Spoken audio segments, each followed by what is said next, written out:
Hello friends, എല്ലാവർക്കും നെക്സ്റ്റaudiosന്റെ പുതിയൊരു വീഡിയോയിലേക്ക് സ്വാഗതം. ഇന്ന് നമ്മൾ നിങ്ങളുമായി ഷെയർ ചെയ്യുന്നത് ഒരു 5.1 ഹോം തിയേറ്റർ സിസ്റ്റമാണ്.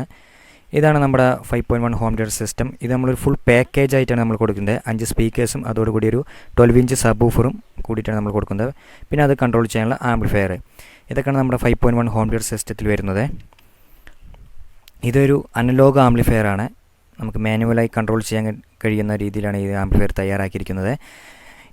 നമുക്ക് 5 സ്പീക്കേഴ്സ് നമ്മൾ ഇംപെക്സ് ഹോം തിയേറ്ററിൻ്റെ 2.25 ഇഞ്ച് സൈസിൽ വരുന്ന സ്പീക്കറാണ് നമ്മൾ സറൗണ്ടിങ്ങിന് വേണ്ടി സെൻട്രൽ ചാനലിലേക്ക് വേണ്ടി യൂസ് ചെയ്തിരിക്കുന്നത്. ഓരോ സ്പീക്കേഴ്സും വന്നിട്ട് 10 വാട്ട്സ് ആണ്. അത് 8 ഓംസും 4 ഓംസും ആയിട്ട് വരുന്നുണ്ട്. സെൻട്രൽ ചാനലിന് വേണ്ടി 8 ഓംസും ബാക്കിയുള്ളതെല്ലാം 4 ഓംസിലാണ് വരുന്നത്. പിന്നെ നമ്മുടെ സബ്വൂഫർ 12 ഇഞ്ച് സബ്വൂഫറാണ്.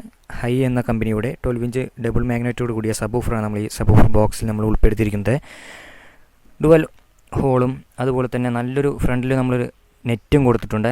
സബ്വൂഫർ ബോക്സിൻ്റെ പ്രത്യേകത എന്ന് പറഞ്ഞാൽ ഇത് 3/4 ഇഞ്ച് MDF ചെയ്തതാണ്. അതുകൊണ്ട് തന്നെ ഇതൊരു പെയിൻറ്റിംഗ് ആണ്, ഫൈബർ കോട്ടിംഗ് പെയിൻറ്റിംഗ് ആണ് ഈ ബോക്സിൽ ചെയ്തിരിക്കുന്നത്. അതുകൊണ്ട് തന്നെ നല്ലൊരു സ്റ്റൈലിഷ് ആയ ലുക്കിൽ തന്നെ നമുക്ക് നമ്മുടെ ആ സബ്വൂഫർ ബോക്സ് നമുക്ക് കാണാം.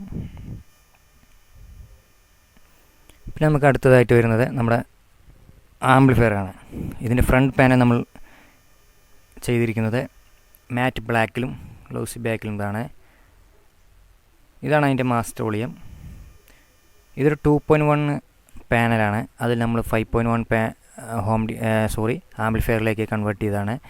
അതുകൊണ്ട് തന്നെ ഇതിൻ്റെ മെൻഷൻ ചെയ്ത ഭാഗങ്ങളൊക്കെ നമുക്ക് 2.1 ആംപ്ലിഫയറിൻ്റെ രീതിയിലാവും കാണുക. ഇത് വോളിയം, ബേസ്, മിഡ്, ട്രിബിൾ അതുപോലെയും കാണുക. ഇതിൽ നമ്മൾ വോളിയത്തിൽ നമ്മൾ ലെഫ്റ്റ് റൈറ്റ് വോളിയും, ഫ്രണ്ട് ലെഫ്റ്റ് റൈറ്റ് വോളിയും, ബേസിൽ നമ്മൾ സബിൻ്റെ വോളിയും, മിഡിൽ നമ്മൾ സെൻറ്റർ വോളിയും, ട്രിബിളിൽ നമ്മൾ റിയർ സറൗണ്ടിങ് വോളിയമാണ് നമ്മൾ കൊടുത്തിരിക്കുന്നത്.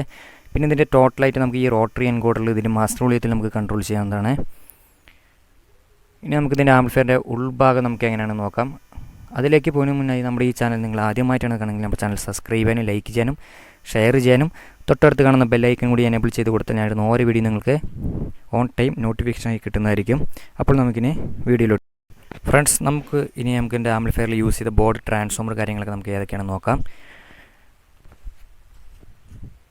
നമ്മളിതിൽ 2 ട്രാൻസ്ഫോമർ നമ്മൾ യൂസ് ചെയ്തിട്ടുണ്ട് പവർ സപ്ലൈക്ക് വേണ്ടി. ഒന്ന് 12012 3 ആംപിയറിൻ്റെയും മറ്റേതൊന്ന് നമ്മൾ 27027 5 ആംപിയറും അതിൽ തന്നെ ഒരു 012 ടാപ്പിംഗ് കൂടിയുണ്ട്.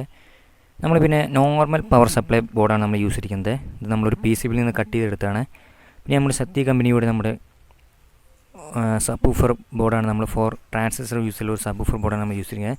പിന്നെ നമ്മൾ യൂണിവേഴ്സൽ കമ്പനിയുടെ 5 ചാനൽ ബോർഡ് TDA 2030 യൂസ് ചെയ്തുള്ള 5 ചാനൽ ബോർഡാണ് നമ്മൾ ഇതിൽ യൂസ് ചെയ്തിരിക്കുന്നത്. പിന്നെ നമ്മളിതിൻ്റെ പ്രൊലോജിക് സെക്ഷന് വേണ്ടി നമ്മൾ VASANTH വെർഷൻ 2 പ്രൊലോജിക് ബോർഡാണ് നമ്മൾ യൂസ് ചെയ്തിരിക്കുന്നത്. ഈ ബോർഡിനെ കുറിച്ച് പറയുകയാണെങ്കിൽ നല്ലൊരു ഔട്ട്പുട്ട് ക്വാളിറ്റിയാണ് ഈ ബോർഡ് നമുക്ക് തരുന്നത്. ബേസ് ആയാലും ട്രിബിൾ ആയാലും അതുപോലെ തന്നെ സെൻറ്റർ വോളിയും റിയർ സറൗണ്ടിങ് വോളിയും നമുക്ക് സൂപ്പറായി നമുക്ക് കിട്ടുന്നുണ്ട്. പക്ഷേ ഇതിൻ്റെ സബിൻ്റെ കാര്യത്തിൽ മാത്രം നമ്മുടെ ടേസ്റ്റിന് ഓരോരുത്തർക്കും ഓരോ ടേസ്റ്റ് ഉണ്ടാകും നമ്മുടെ സബിൻ്റെ കാര്യത്തിൽ. അതായത് ഓരോ രീതിയിലുള്ള മുഴക്കം, ചിലർക്ക് ഹാർഡ് ബാസ് ആയിരിക്കും, ചിലർക്ക് സോഫ്റ്റ് ബേസ് ആയിരിക്കും ഇഷ്ടം. ഇതിൽ ഹാർഡ് രീതിയിലാണ് വരുന്നത്. അതുകൊണ്ട് തന്നെ ഇതിൻ്റെ സബ് ഫിൽറ്റർ നമുക്ക് അത്ര ക്വാളിറ്റി നമുക്ക് തോന്നിയിട്ടില്ല. അതിന് വരുന്ന ഔട്ട്പുട്ട് ക്വാളിറ്റി നമുക്ക് ഈ ഇതിൽ വരുന്ന സബ് ഔട്ട്പുട്ട് നമുക്ക് ഇഷ്ടമായില്ലെങ്കിൽ നമുക്ക് വേറൊരു എക്സ്ട്രാ സബ് ഫിൽറ്റർ ആഡ് ചെയ്ത് നമുക്ക് നമ്മുടെ ഇഷ്ടത്തിനുള്ള ബേസ് നമുക്ക് ഇതിൽ നിന്ന് എടുക്കാവുന്നതാണ്. ഇത്രയൊക്കെയാണ് നമ്മുടെ ആംപ്ലിഫയറിൻ്റെ ഉൾഭാഗത്ത് വരുന്നത്. പിന്നെ നമ്മൾ തന്നെ ലൈറ്റിന് വേണ്ടി LED കാര്യങ്ങളും. ഇതാണ് നമ്മുടെ വയർ കമ്പനിയുടെ USB ബോർഡാണ് നമ്മൾ യൂസ് ചെയ്തിരിക്കുന്നത്. പിന്നെ എല്ലാം നോർമൽ തന്നെയാണ്. വയറിങ് കാര്യങ്ങളൊക്കെ നമ്മൾ നീറ്റായ രീതിയിൽ തന്നെയാണ് നമ്മൾ സെറ്റ് ചെയ്ത് എടുത്തിരിക്കുന്നത്.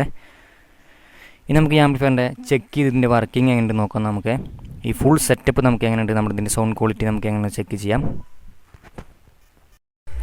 ഫ്രണ്ട്സ്, നമ്മുടെ ആംപ്ലിഫയർ നമ്മൾ ഓൺ ചെയ്തിട്ടുണ്ട്. ഓൺ ചെയ്യുമ്പോൾ തന്നെ നമ്മുടെ നോബിന് ചുറ്റും നമുക്ക് ഒരു ഗോൾഡൻ ഷേപ്പിലുള്ള ഒരു LED ആണ് നമ്മൾ കൊടുത്തിരിക്കുന്നത്. നമുക്ക് ഇതിൻ്റെ സൗണ്ട് ടെസ്റ്റ് എങ്ങനെയാണെന്ന് നോക്കാം.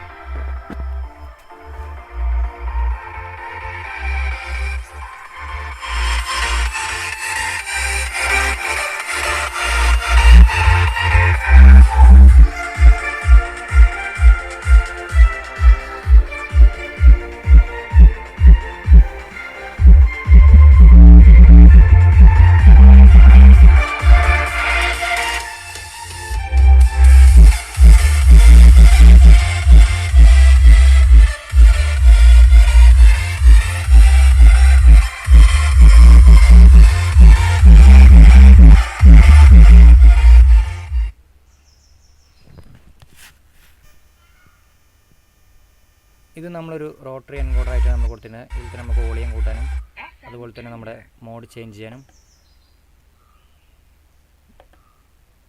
ചെയ്യാനൊക്കെ നമുക്ക് സാധിക്കും.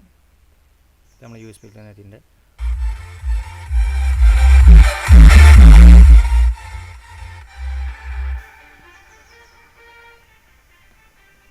ഇത് നമ്മൾ ഫ്രണ്ട് ലെഫ്റ്റ് റൈറ്റ് വോളിയാണ് കൊടുത്തിരിക്കുന്നത്. ഇത് നമ്മുടെ സബിനുള്ള വോളിയം. അതുപോലെ തന്നെ ഇത് നമ്മുടെ സെൻറ്റർ വോളിയമായിട്ട് നമ്മൾ കൊടുത്തിട്ടുണ്ട്. ഇത് നമ്മുടെ റിയർ സറൗണ്ട് വോളിയം.